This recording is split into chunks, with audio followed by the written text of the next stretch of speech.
Astagfirullah, suara apa itu? Mas dan Mbak, hati-hati, hafalin ayat kursi. Hati-hati Mas, baca ayat kursi karena nanti ada rintangan.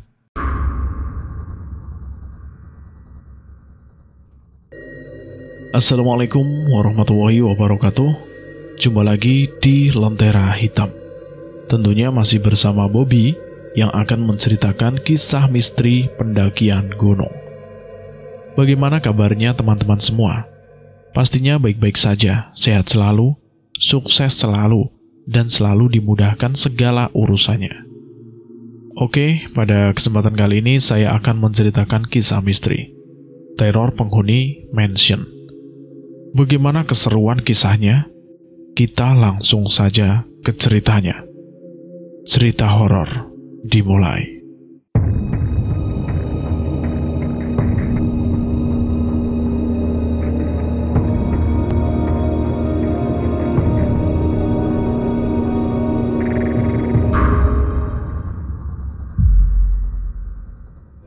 Namaku adalah Yudhistira.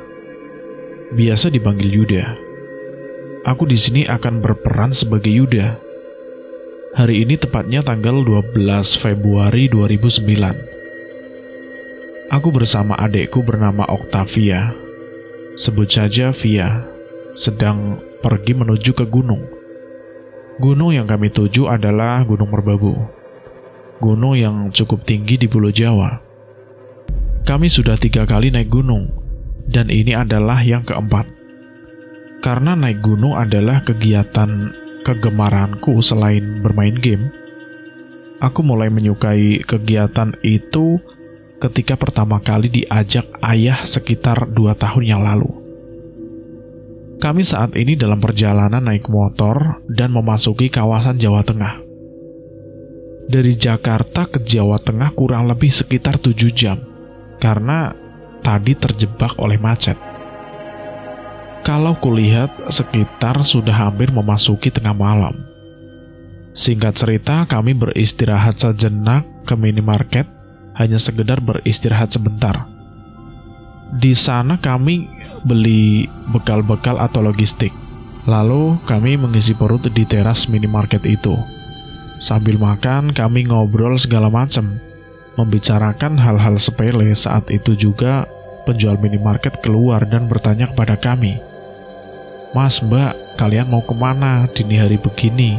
sambil bawa tas besar. Yuda menjawab, "Mau mendaki gunung, Mbak." Lalu si penjual itu bertanya lagi, "Oh iya Mas, hati-hati Mas, jam segini. Di sana itu gelap dan terkenal wingit. Baca-baca ayat kursi atau gimana ya Mas?" "Oke Mbak, terima kasih," Yuda menjawabnya. Dia kembali masuk ke minimarket. Si Via tanya, apakah aku ini hafal ayat kursi? Aku jawab tidak. Aku tanya balik, dia hafal tidak? Kata dia tidak hafal juga. Adah, cuma muka aja yang alim, tapi isinya nggak tahu deh. Di sini aku bilang, kita tidak akan kena apa-apa. Jangan percaya hantu. Hantu itu tidak ada. Setelah makan-makan, kami lanjut berjalan, dan disinilah kengerian pertama terjadi. Perjalanan sangat tidak mendukung. Hawanya sangat dingin. Belum lagi sekelilingnya itu hutan. Di depan kabut tidak terlalu tebal. Ditambah lagi tidak ada satupun penerangan jalan. Setelah cukup jauh berjalan, tiba-tiba, astagfirullah, suara apa itu? Via, lu dengar gak itu suara apa? Via menjawab, iya gue dengar. Cepetan, gue takut banget nih. Di belakang ada itu, serem banget. Di situ Via panik. Aku tidak ingin menoleh, tapi leherku seakan ingin menoleh ke spion, dan saat aku menoleh, sesosok kuda sangat besar berlari mengejar kami. Ukurannya tidak biasanya, ditambah kuda itu tidak ada kepalanya. Di atas kuda itu ada sosok kuntilanak duduk di atas kuda itu sambil tertawa sangat keras. Baju merah, rambutnya panjang sampai ke tanah. Ternyata itu sumber dari suara itu. Kulajukan terus motorku sampai kami lolos dari kejaran dua makhluk mengerikan itu. Di situ aku sedikit lega ketika memasuki jalan kampung. Tapi itu tidak berlangsung lama, karena mau tidak mau harus lewat area yang gelap lagi. Kami melanjutkan motor kami cukup jauh. Via terus mendekapku erat. Ku buang perasaan ngeri akan kuda itu jauh-jauh. Brak! Di depan ada benda jatuh. Ternyata benda itu adalah gundul pringis. Kami hampir terjatuh saat makhluk itu muncul. Kami saat itu benar-benar panik. Setelah cukup jauh, hal yang tidak diinginkan kembali terjadi. Sosok kuntilanak dan kuda tanpa kepala itu kembali mengejar. Kali ini tawanya lebih keras dari yang sebelumnya. Via langsung menangis waktu itu. Kulajukan motorku tanpa menghiraukan sosok yang mengejar kami. Sampai tiba-tiba di depan kami dihalangi oleh pocong. Aku menabrak mereka. Aku merasa tidak menyentuh atau menabrak objek apapun. Sambil terus dikejar oleh kedua makhluk itu, akhirnya kami lolos dari kejarannya. Kami masih belum lega karena masih lewat jalanan angker. Ketika aku menoleh ke kanan, hampir kaget karena di sana berdiri sosok kuntilanak. Wajahnya hancur banget. Aku pura-pura tidak melihat sosok itu. Kulajukan motorku dengan kecepatan penuh. Sampai akhirnya di depan berdiri sosok genderuwo. Sosok itu tinggi, gede, hitam, taringnya atas dan bawah, matanya merah, bulunya lebat. Aku teroboslah itu makhluk lewat bawah. Bulu-bulu makhluk itu sangat terasa, rasanya panas. Tapi aku sangat lega setelah melewati makhluk itu. Berjalan lagi cukup jauh, jalan santai. Kelegaan itu berubah menjadi sedikit kepanikan. Dari kejauhan di belakang motor, samar-samar terdengar kalau sosok kuntilanak berkuda itu tertawa sangat keras dan disertai suara langkah kuda yang arahnya menuju kami melaju. Kulajukan lagi motorku, dan si Via ini nangis lagi. Sampai akhirnya kami bertemu dengan pertigaan jalan. Aku ambil jalan ke kiri dan melaju lagi sambil ngebut. Cukup jauh aku melaju, ada SPBU di sana. Aku mampir ke SPBU untuk isi bensin. Pas saat ngisi bensin itu, bensinnya habis. Saat mengisi bensin, si petugas SPBU sempat tanya kepada kami, "Mas, kok berani lewat sana? Gimana, udah ketemu sama apa?" Tanya si petugas SPBU itu. Lalu aku menjawab, "Ketemu kuntilanak berkuda." Mendengar hal itu, si tukang bensin langsung diam. Setelah mengisi bensin, kami melanjutkan perjalanan. Singkat cerita, kami sampai di pos pendakian sekitar jam 1 dini hari. Sesampainya di pos pendakian, kami turun dari motor lalu menuju pos pendaftaran, yakni daerah Cuntel. Setelah dilakukan pendaftaran, aku berencana istirahat sejenak di pos pendakian itu. Karena masih trauma dengan sosok kuntilanak dan kuda tanpa kepala yang terus mengejar kami. Tapi lagi dan lagi, si Via bersikeras naik ke atas karena dia sendiri takut kalau sosok kuda tanpa kepala dan kuntilanak itu datang lagi. "Ayo Mas, kita naik sekarang," Gue takut sama sosok kuda itu, kata si Via. Gue kalau naik sekarang, takut gimana kalau kita di atas malah ketemu sama itu makhluk, ucapku kepada adekku. Dasar kambing, bodoh amat. Coba lu lihat tuh sekeliling lu, sekeliling sekitar kita, sepi nyenyet, kata si Via. Kalau kulihat memang benar, lingkungan sekitar sangat sepi. Hanya ada penjaga. Selain itu, tidak ada orang. Melihat ke jalan, aku begitu ngeri melihat ke jalan.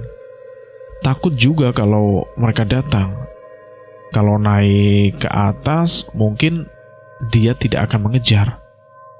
Akhirnya aku putuskan untuk mendaki sekarang juga. Kami akhirnya mendaki. Tidak ada halangan, tidak ada masalah. Rasanya seperti kami biasa mendaki.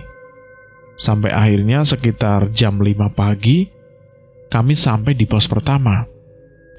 Di sini kami buat api unggun, makan dan minum. Di sini ada seorang bapak mendatangi kami dan bilang, "Mas dan Mbak, hati-hati hafalin ayat kursi, karena nanti ada rintangan," ucap bapak itu. "Nggih Pak," jawabku kepada si bapak itu. Setelah itu, bapak itu pun pergi. Setelah cukup, kami melanjutkan pendakian, melewati pos 2 dan seterusnya. Ketemu pendaki lain. Tidak ada hal aneh di situ. Sekitar jam 4 sore, kami sampai di puncak. Di situ kami mengabadikan gambar-gambar pemandangan. Pokoknya keindahan yang ada di puncak Gunung Merbabu itu. Setelah puas, kami pun turun. Kami turun sampai jam 7 malam. Saat kami turun berpapasan sama pendaki, dia bilang, "Hati-hati Mas, baca ayat kursi karena nanti ada rintangan," ucap pendaki itu. Lalu dia pergi. Aneh, kenapa dia bilang dengan kalimat yang sama? Iya, sama seperti bapak-bapak yang tadi malam itu.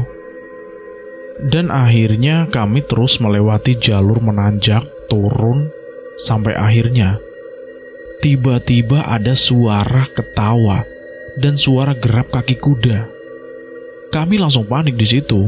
Via langsung nangis. "Astagfirullahaladzim, Allahu Akbar, Allahu Akbar." Via berucap seperti itu. Ucapannya teriak sambil panik. Di sini aku menyesal karena tidak hafal ayat kursi. Kami percepat langkah kami disertai kepanikan. Ketika aku menoleh ke belakang, kedua sosok itu mengikuti kami dari kejauhan. Kok kenapa kita sekarang yang dikejar-kejar? Apa salah kami? Di sini aku tanya kepada si Via, kenapa kita harus dikejar-kejar? "Meludah sembarangan Mas," kata si Via. "Aduh, lu itu gimana sih? Mampuslah kita." Via meludah sembarangan sehingga penunggu tempat itu tidak terima. Akhirnya kami terus berjalan. Tapi di sana ada sekitar 3 cabang. Padahal kemarin tidak ada satupun cabang. Belum lagi keadaan gelap, tidak ada satupun pendaki. Suara dekap kaki kuda lama-kelamaan mendekat. Karena kami semua panik, maka kami lari memilih jalan ke kiri. Kami terus lari dan berlari menuruni tanjakan terjal. Lama-lama jalanan menjadi datar, dan lama-kelamaan menjadi jalan setapak. Kami sangat lega karena lama-lama jalan itu semakin lebar, dan akhirnya jalan itu menjadi jalan konblok atau semacam paping gitu. Tapi kok kenapa tiba-tiba perasaan jadi merinding? Sialnya di situ aku kebelet pipis. Ku ajak si Via untuk menemaniku pipis. Aku pipis di semak belukar. Setelah pipis, si Via ini cepat menarikku. Karena terlalu pucat, panik, aku tanyalah kepada dia. Dia langsung bilang kalau dia melihat genderuwo. Sosok itu matanya besar, merah, taringnya besar. Aku benar-benar merinding dan ingat soal makhluk besar yang pernah menghalangi jalan kami waktu itu. Singkat cerita, kami lanjut jalan sambil menahan rasa capek yang teramat sangat. Logistik sudah hampir habis. Sampailah kami di sebuah pasar. Pasar itu sangat ramai. Terjadi proses transaksi jual beli. Anehnya mereka memakai pakaian kuno. Aku tertarik dengan barang-barang dagangannya. Ada aneka bahan makanan yang lezat untuk dimakan. Tapi si Via ini melarangku untuk membeli. Karena sudah dipastikan yang jual bukan manusia. Setelah melewati pasar itu, kami terus lanjut jalan. Sampai bertemu dengan sebuah mansion, rumah besar. Mansion itu bergaya ala Eropa kuno, seperti di film-film horor itu. Kalau dilihat, mansion itu masih bagus, lampunya juga masih menyala. Karena kami masih takut akan sosok kuntilanak dan kuda tanpa kepala yang terus mengejar, maka kami putuskan untuk masuk ke mansion itu. Ketika akan mengetuk pintu, pintu sudah dibuka sama seseorang. Yang membuka itu seorang wanita cantik berwajah bule pakai topi. Topi itu seperti topi Belanda. Jadi orang itu sebut saja namanya Noni Belanda. Noni Belanda itu menyuruh kami secepatnya masuk ke dalam mansion itu. Mau tak mau, kita harus masuk. Perasaan curiga tidak ada. Suasana rumah tidak ada yang aneh di situ. Terlihat barang-barang kuno terpajang rapi. Yang jelas sangat mewah, bagaikan sebuah istana. Orang itu menutup pintu. Pas pintu itu ditutup, terdengar kalau mereka sekarang di depan mansion ini. Orang itu sekarang keluar. Kami melihat ada apa di luar. Lalu orang itu mengusir kedua sosok itu. Kedua sosok itu ya kuda tanpa kepala dan kuntilanak merah langsung lari terbirit-birit. Ada yang tidak beres, kata Via. Udah tenang aja. Orang itu lalu masuk lagi. Dia sekarang mengajak kami supaya duduk di ruang tengah. Kami turuti apa permintaan orang itu. Lalu disuruhnya kami makan. Di meja makan itu ada daging ayam, daging sapi, daging babi, nasi, hingga roti, semuanya lengkap di situ. Orang itu bertanya, "Mau kemana kamu?" Ku jawab, kalau kami mau turun, tapi malah tersesat, gara-gara dikejar kuda tanpa kepala dan kuntilanak merah. Orang itu sekarang tertawa pelan, tapi tawanya bikin ngeri, seperti ada aura jahat. "Sekarang kalian di sini saja, jangan kemana-mana, makan sepuasnya." Si Via tanya jalan menuju turun ke bawah. Dia hanya menggelengkan kepalanya, lalu bilang, "Intinya kami harus di sini kurang lebih mulai 2 hari saja, baru boleh pergi." Aku tanya kenapa tidak sekarang saja. Dia bilang, karena 2 sosok seram itu masih mengincar, yang dimana kami harus lolos dan tidak bertemu dengannya kurang lebih 2 hari. Selama kurang dari 2 hari, jangan sampai ketemu. Aku tanya kenapa jangan sampai ketemu. Karena itu adalah kesalahan salah satu dari kalian, sehingga makhluk itu sekarang sangat marah. Kalau kalian tertangkap, maka kalian akan dibawa ke alamnya dan tidak akan kembali. Kalaupun kembali, sudah dipastikan akan menjadi gila. Mendengar hal itu, jantungku terasa mau copot, merinding, ngeri kalau sampai tertangkap. Tapi alhamdulillah kami bisa selamat. Kami melanjutkan makan, tapi si Via itu tidak mau makan. Orang itu sekarang naik ke tangga dan pergi. Kusuruh si Via itu makan, tapi dia tidak mau. Dia merasa memang ada yang tidak beres. Dia lalu bisik-bisik, "Mas, ada yang tidak beres," kata si Via. "Udah makan aja. Gue tahu kok ini gak beres. Jangan sampai orang itu curiga. Lu tahu kan, dua sosok itu lari terbirit-birit. Itu dikarenakan orang ini adalah jin berkasta tinggi." Akhirnya dia mau makan demi menghilangkan kecurigaan orang itu kepada kami. Kami tentu memilih hidangan halal dan menghindari menu haram seperti daging babi dan miras. Hatiku mengatakan supaya secepatnya pergi saja, tapi firasat lain mengatakan kalau jangan pergi karena teror akan dua sosok tersebut. Orang itu kembali turun dari tangga dan mendatangi kami. Dia bertanya, "Apakah sudah kenyang dan puas?" Ku jawab, "Iya." Orang itu sekarang meminta kami supaya mandi lalu tidur. Masing-masing dari kami mandi secara bergantian. Suasana kamar mandi khas zaman dulu, seperti zaman Victoria. Di situ ada bak mandi kuno dan toilet kuno berbentuk kursi seperti era Victoria. Entah kenapa aku merasa sangat tertarik untuk mandi. Sebelum mandi, aku sempat buang kotoran di tubuhku dengan duduk di kursi itu. Setelah cukup puas, aku lihat ke lubang toilet. Kotoranku hilang entah kemana. Bersih dan tak tersisa.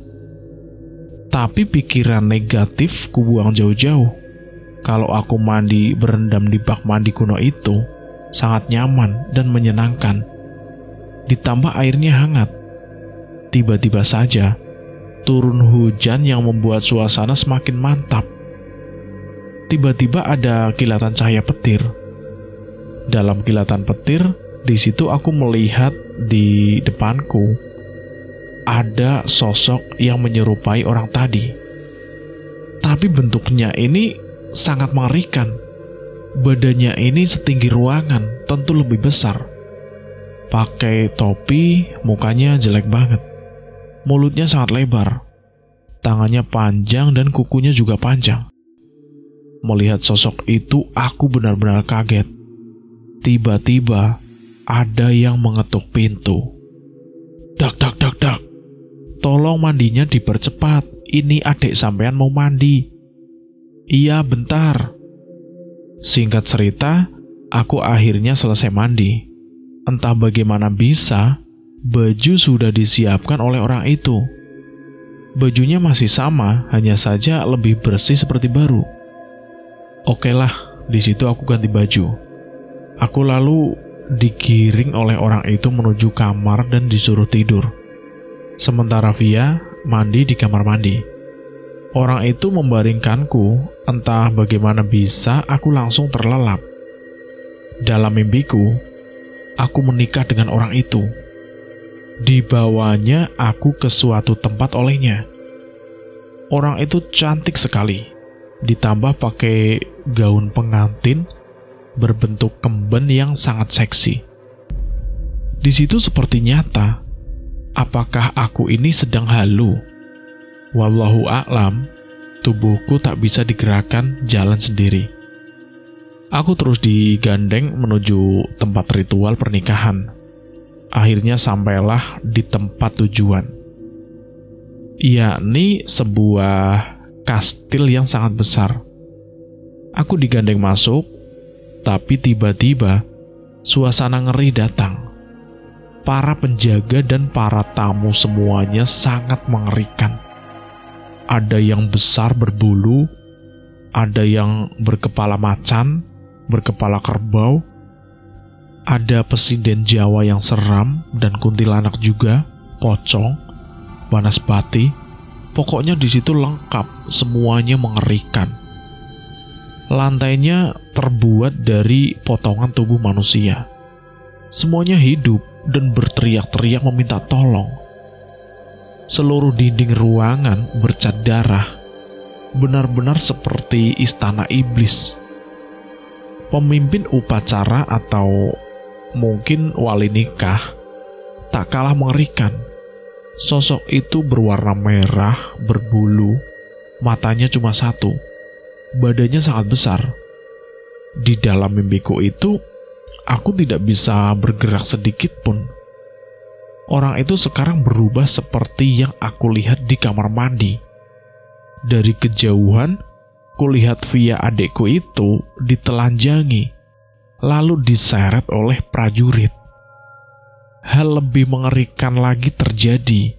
Dia dimutilasi oleh dua sosok algojo, yang keduanya memiliki wujud bagaikan iblis. Kepala adekku ditancapkan di besi lalu dijadikan pajangan, lalu diberikan padaku. Salah satu dari mereka berkata, kalau itu adalah pajangan kenang-kenangan menikah. Tubuh Via yang sudah terpotong juga dijadikan pajangan. Pergelangannya dijadikan gantungan. Badannya hanya diambil tulangnya saja. Jantungnya diberikan kepada sosok mengerikan yang menikahiku, lalu dimakan mentah-mentah. Air mataku tidak bisa menetes dan tidak bisa menangis melihat adikku dibunuh secara mengerikan. Tidak lama kemudian, aku pun tersadar dari mimpi mengerikan itu. Aku dibangunkan oleh adikku Via. Kata adikku, aku tidur sambil berteriak. Mas, kenapa lo teriak-teriak kayak orang gila? Kata si Via. Lalu aku menjawabnya, mimpi Vi, mimpinya itu serem banget. Lalu semua mimpinya itu kuceritakan kepada Via. Mimpi itu benar-benar nyata. Bisa mondar-mandir kalau kejadian itu benar-benar nyata terjadi. Begitu dia dengar apa yang aku ceritakan, dia langsung shock. Mulai melihat orang besar di kamar mandi. Mimpi mengerikan, semuanya jelas kalau ada yang tidak beres pada tempat ini. Via berkata, kalau ini sudah mau pagi. Dia lalu cerita kejadian pas dia mandi. Cerita dari Via itu tak kalah mengerikan. Setelah dia selesai mandi dari bak mandi itu, tiba-tiba keran airnya memancur sendiri. Tapi air itu bukan air, tapi darah. Sampai penuh baknya dengan darah muncul dari bak. Cerita ini bersambung dulu sampai di sini, dan saya akan melanjutkannya lagi di part berikutnya. Cerita ini hanya ada 2 part, dan cerita sebelumnya akan langsung tamat, tidak ngelonder-ngelonder seperti cerita yang sebelumnya ya. Dan terima kasih buat teman-teman yang sudah mendengarkan cerita ini. Semoga sehat selalu, sukses selalu, dan selalu dimudahkan segala urusannya. Dan buat teman-teman yang baru bergabung di channel ini, silahkan klik tombol merah dan aktifkan tombol loncengnya agar tidak ketinggalan cerita-cerita menarik lainnya. Dan saya mohon maaf jika ada kesalahan kata. Saya pamit undur diri. Akhir kata, wassalamualaikum warahmatullahi wabarakatuh. Salam horor.